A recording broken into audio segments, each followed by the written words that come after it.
বরিশালে মালয়েশিয়া প্রবাসীর স্ত্রী মেয়েকে নিয়ে এলাকা ছাড়লেন সৌদি প্রবাসী। ভোলায় ৭ মাস পর বাড়ি গেল শহীদ হাসানের মরদেহ। ভোলায় ২০০ বছরের পুরনো পুকুর দখল, উঠেছে বহুতল ভবন।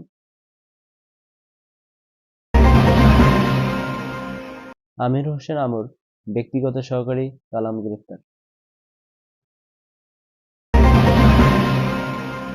পিরোজপুরে দোকান ও মন্দির হামলায় ভাঙচুর, বাধা দেওয়ায় ১০ জনকে গণপিটুনি।